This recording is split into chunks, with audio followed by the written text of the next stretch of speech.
علیکم ورحمۃ اللہ وبرکاتہ۔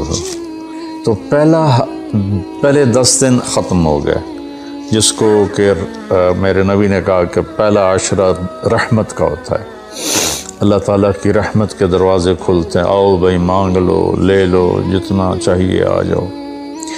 تو دوسرا جو 10 دن ہیں، جو اب کل 10واں روزہ ہے، اس کو مغفرت آپ نے فرمایا کہ اس میں اللہ پاک کی طرف سے خاص طور پر یہ جو وہ نہیں ہوتا، وہ سیل لگاتے ہیں یہ تاجر دکاندار کہ بھائی سستا ہے، لے لو لے لو، لوگ ٹوٹ پڑتے ہیں۔ تو حالانکہ ان کا پرانا مال ہوتا ہے اور اس بہانے سے وہ نکالتے ہیں، ورنہ کون آج کسی کا بھلا چاہتا ہے، ہر کوئی لوٹنے کے چکر میں ہی ہے۔ تو اللہ کی طرف سے ایک سیل لگتی ہے، بھائی آ جاؤ بھائی، لیکن شرط یہ ہے کہ توبہ کرو۔ ایک آدمی توبہ نہیں کرتا اور ایک آدمی اللہ کے سامنے جھک کے توبہ کرتا ہے، تو دونوں میں بڑا فرق ہے۔ اگر یہ فرق اللہ نہ کرے تو پھر کربلاؤں کی ضرورت کیا تھی؟ پھر اللہ کے نبی کے نواسے کو اپنا سر کٹانے کی کیا ضرورت تھی؟ تو پھر تو سنان بن نبی انس جس نے آپ کا سر کاٹا، وہ اور حسین برابر ہو گئے۔ تو توبہ شرط لگائی کہ تم توبہ کرو، میں معاف کروں گا۔ اچھا، پھر میں اللہ کے نبی پہ قربان جاؤں، آپ نے ہمیں بڑی سہولت دے دی۔ آپ نے کہا ما اسر من استغفر وإن عاد في اليوم 70 مرة، جس آدمی سے دن میں 70 دفعہ توبہ ٹوٹی، 70 سے مراد ہے بہت زیادہ، ہو سکتا ہے 200 بار ٹوٹی ہوگا، جس آدمی سے 70 دفعہ توبہ ٹوٹی ہو، یعنی ایک دن میں بہت دفعہ ٹوٹی ہو اور وہ ہر دفعہ توبہ کرے، تو اللہ کی نظروں میں مجرم نہیں ہے۔ ایک گناہ کرے اور پکا ہو جائے، وکھی جیسے سارے کرندے پہن میں کر لیتا کی ہو گیا، یہ بڑا خطرناک جا رہا ہے، یہ نہیں چھوٹے گا۔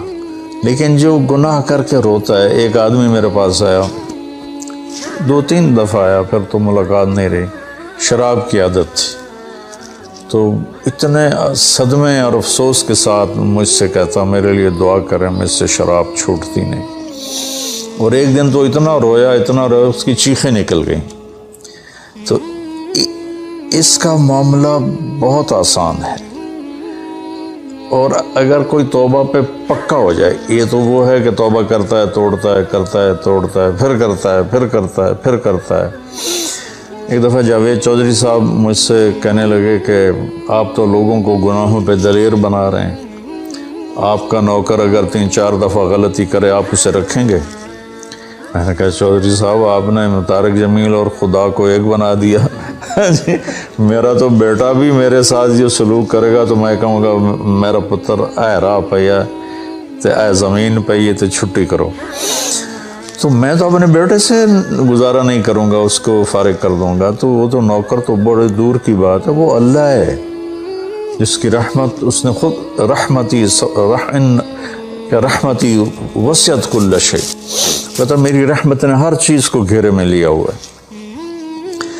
تو توبہ کرتا رہے گا ندامت کے ساتھ، دل کے ساتھ، پھر نفس کے ہاتھوں مجبور ہو کر یا ماحول کے ہاتھوں مجبور ہو کر کچھ کرنا پڑ جاتا ہے، ہو جاتا ہے، پھر وہ توبہ کرتا ہے۔ اس کا معاملہ بہت آسان ہے۔ اور جو توبہ پہ پکا ہو جاتا ہے تو اس کے ساتھ اللہ کیا کرتا ہے؟ پہلے اللہ تعالیٰ نے کہا کہ والذین لا یدعون مع اللہ الہا آخر، میرے بندے وہ ہیں جو شرک نہیں کرتے، ولا یقتلون نفس التی حرم اللہ الا بالحق، اور جو کسی کو قتل نہیں کرتے، ولا یزنون، جو زنا نہیں کرتے، ومن یفعل ذلک یلقى اثاما، جو یہ کام کرتا کرتا مر گیا اس کو بہت بڑا اس کا تاوان بھگتنا پڑے گا۔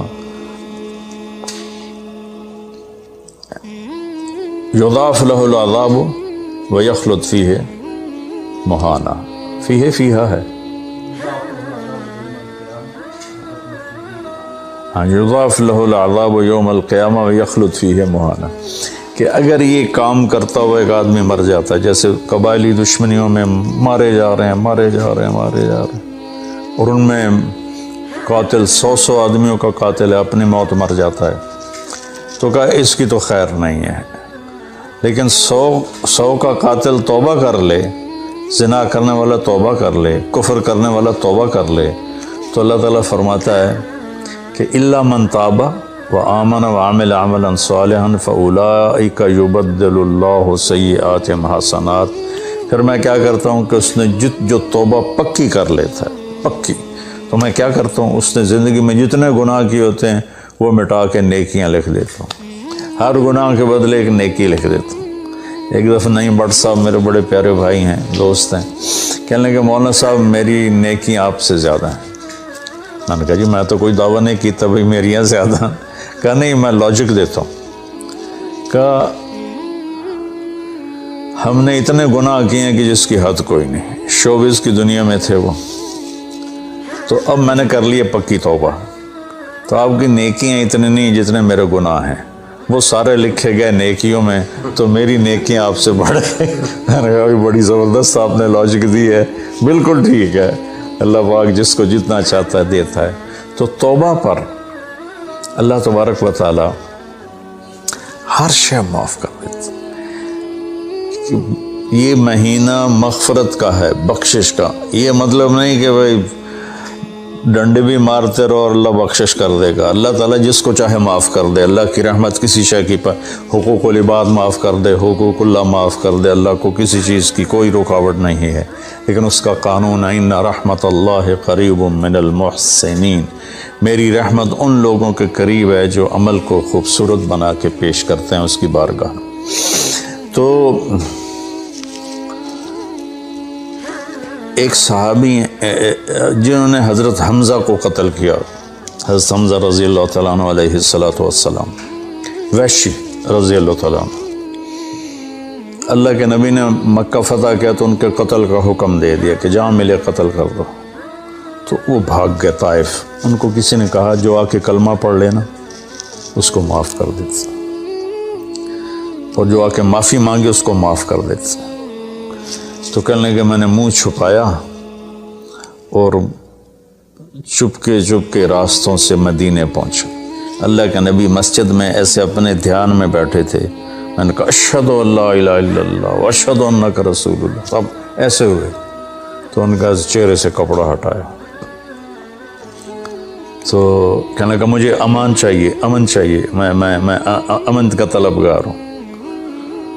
تو آپ نے فرمایا اواشیون انتا، تو وحشی ہے؟ جی۔ کہ میرا دل تو تھا کہ تم مجھ سے امن طلب نہ کرتا اور میں تیری گردن اڑا دیتا، لیکن میرا رب کہتا ہے کہ وَإِنْ أَحَدٌ مِّنَ الْمُشْرِكِينَ اسْتَجَارَكَ فَأَجِرْهُ حَتَّى يَسْمَعَ كَلَامَ اللَّهِ۔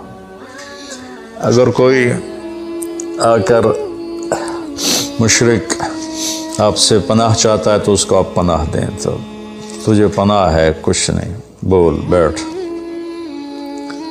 تو کہنے لگا میرے کچھ سوال ہیں۔ آپ نے کہا کیا؟ پھر کہنے لگا مجھے امن تو ہے نا، مجھے کہیں گے تو کچھ نہیں۔ آپ نے کہا نہیں کچھ نہیں کہتا، آپ کا رب کہتا ہے جو شرک کرے، قتل کرے، زنا کرے وہ جہنم میں جائے گا، جو میں نے ابھی آیت پڑھی۔ تو میں نے تو یہ سارے کیے ہوئے ہیں، تو کیا میرے لیے گنجائش ہے؟ آپ نے کہا اللہ کہہ رہا الا من تاب وآمن وعمل عملا صالحا فاولئک یبدل اللہ سیئاتہم حسنات وکان اللہ غفور الرحیم، کہ اللہ تعالیٰ فرما رہا ہے جو توبہ کر لے، جو ایمان لے آئے، جو اچھا عمل کرے تو اللہ معاف کر دے گا۔ وہ کہنے لگا ایمان بھی لاؤں، توبہ بھی کروں، اچھا عمل بھی کروں، یہ تو بڑی سخت شرطیں ہیں، کوئی اور آسان اس سے راستہ ہے؟ تو آپ نے کہا ہاں، اللہ تعالیٰ کہتا ہے کہ ان اللہ لا یغفر ان یشرک بہ ویغفر ما دون ذلک لمن یشاء، میں شرک معاف نہیں کروں گا، باقی جس کو چاہوں معاف کر دوں۔ تو اس پر کہنے لگا وحشی آپ مجھے قتل تو نہیں کریں گے نا، مجھے امن تو ہے نا؟ آپ نے کہا ہے۔ کہا اچھا اگر وہ یہ کہتا ہے کہ میں شرک معاف نہیں کروں گا، باقی جس سے چاہوں معاف کروں، اگر مجھے معاف نہ کیا تو مجھے کلمہ پڑھنے کا کیا فائدہ؟ تو پھر آپ نے تیسری آیت اس کے سامنے پیش کی، کیا میرے نبی کا ظرف ہے چچا کے قاتل سے کیسی بات کر رہے ہیں، اور ایسی بے دردی سے قتل کیا گیا، ناک کاٹ لیا گیا، کان کاٹ لیے گئے، پیٹ چیر دیا گیا، کلیجہ ہندا نے چبا لیا اور سارا آنتیں نکال کے باہر پھینک لی، اور آپ ان کی میت پر اتنا روئے تھے کہ آپ کی ہچکیاں لگ گئیں۔ تو اللہ نے جبریل کو بھیجا کہ جاؤ میرے محبوب سے کہو کہ آپ روئیں نہیں، ہم نے حمزہ کو عرشوں پہ لکھ دیا ہے، حمزہ تو اسد اللہ و اسد رسول ہی، حمزہ اللہ اور اس کے رسول کے شیر ہیں، ہم نے عرش پہ لکھوا دیا ہے۔ تو کہنے لگا اگر مجھے معاف نہ کیا تو پھر مجھے کلمہ پڑھنے کا کیا فائدہ؟ تو پھر آپ نے تیسری آیت اس کے سامنے پیش کی، یا عبادی الذین اسرفوا علی انفسہم لا تقنطوا من رحمت اللہ ان اللہ یغفر الذنوب جميعا انہ هو الغفور الرحیم۔ اے میرے نافرمان بندو، کتنا پیار سے بلایا نافرمانوں کو، اور میرے کہا، اب آدمی سگی اولاد کو کہتا تو میرے چنے جمع ہیں، جب وہ نافرمان ہو جائے تو وہ اللہ تعالیٰ کافروں سے کہہ رہا ہے، نافرمانوں سے کہہ رہا ہے، اے میرے نافرمان بندو جنہوں نے اپنے اوپر ظلم کیا، تم گھبراؤ نہیں، تم توبہ کرو، میں سارے معاف کر دوں گا۔ کہنے لگا ہاں اے گل ٹھیک۔ پھر اس نے کلمہ پڑھا تو اللہ کے نبی نے پھر فرمایا اچھا یہ تو بتا یار، میرا چچا تو شیر تھا، تو نے کیسے قتل کر دیا؟ پھر اس نے ساری کہانی سنائی کہ مجھے مطعم بن عدی نے کہا تھا، ان کا غلام تھے یہ، کہ تو محمد کو یا علی کو یا حمزہ کو علیہم السلام کسی ایک کو قتل کر دے تجھے آزاد کر دوں گا۔ تو حمزہ پر تو میں سوتے میں بھی وار نہیں کر سکتا تھا، اس سے میرے اوپر اتنا خوف تھا، اور آپ کے گرد جانا ویسے ہی مجھے پتا تھا محال ہے، چاروں طرف پیرا ہے، میں تو علی کو قتل کرنے نکلا تھا، لیکن جب میں اس کے قریب پہنچا تو اس کی نظر ایسے چاروں طرف گھوم رہی تھی، اور میں نے چھپ کے وار کرنا ہوتا ہے، تو میں چھپ نہیں پا رہا تھا، میں اس کی نظروں میں آ رہا تھا، چونکہ جیسے اس کی تلوار چل رہی تھی ویسے اس کی نظر بھی چل رہی تھی۔ تو پھر اس کو چھوڑ کے میں حمزہ کی طرف گیا تو وہ اندھا دھند، دونوں ہاتھوں میں تلوار تھی، اور دائیں بائیں نہیں دیکھ رہے تھے، بس آگے جو آ رہا تھا گاجر مولی کی طرح کاٹ رہے تھے۔ تو اس کے راستے میں ایک پتھر کے پیچھے چھپ کے بیٹھ گیا، جب وہ میری زد میں آئے تو میں نے برچھا پھینکا تو ان کے لگا، تو انہوں نے مجھے ایسے دیکھا تو مجھے لگا میری جان نکل جائے گی، میں بھاگا وہاں سے ڈر کے مارے، حالانکہ مجھے پتا تھا میرا برچھا وار کر کام کر گیا ہے۔ تو پیچھے آوازیں ابا ہمارا ابا ہمارا، مجھے اندازہ ہو گیا کہ میرا کام ہو گیا۔ تو اس پر اللہ کے نبی ایسے روئے کہ پھر آپ کی آنکھوں کی لڑیاں لگ گئیں آنسوں کی، حالانکہ اس بات کو 7 سال ہو چکے تھے۔ پھر آپ نے کہا ویحک غیب عنی وجہک، اللہ تیرا بھلا کرے، میرے سامنے نہ بیٹھا کر۔ یہ بھی اس کو نقصان سے بچایا کہ کہیں میرا دل دکھ جائے دیکھ کر تو اس کا نقصان نہ ہو جائے۔ تو اللہ پاک اپنی بخشش اور رحمت کو جوڑتا ہے توبہ کے ساتھ۔ تو یہ بخشش کا 10 دن ہے کا مطلب یہ کہ ہم اپنے گناہوں پہ توبہ کریں۔ اچھا ایک بات چلتی ہے، اللہ حقوق اللہ معاف کر دے گا، حقوق العباد معاف نہیں کرے گا۔ اللہ کی رحمت کو کبھی پابند نہیں کرنا چاہیے، اللہ جس کو چاہے معاف کر، وَيَغْفِرُ مَا دُونَ ذَلِكَ لِمَن يَشَاءُ۔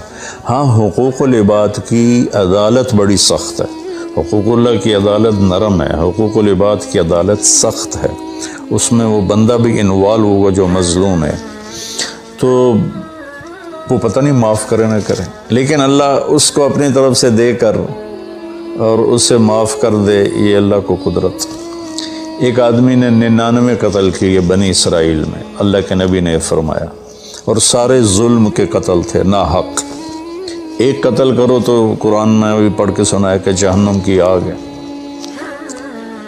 ہمارے علاقوں میں قبائلی دشمنیاں، خاندانی دشمنیاں اور سیاست کے نام پہ دشمنیاں، زمین پر لڑائیاں، زمین وہیں پڑی رہتی ہے، دونوں طرف کے خاندان ختم ہو جاتے ہیں، مارتا کوئی ہے قتل کسی اور کو کرتے ہیں، اور یہ سلسلہ ایسا چلتا ہے کہ خاندانوں کے خاندان ختم ہو جاتے ہیں، اور آگے آخرت بھی برباد ہو جاتی ہے کہ جو بچ گیا مر گیا وہ بھی جہنم میں جائے گا کہ اس نے کتنے بے گناہوں کو قتل کیا یا قتل کروایا۔ میرے نبی کا فرمان ہے ایک آدمی کے قتل پر پوری دنیا کٹھی ہو جا، ہاں بھائی مار دیو، اور مارنا تو ایک گولی نال ٹھا ہو جانی ہے۔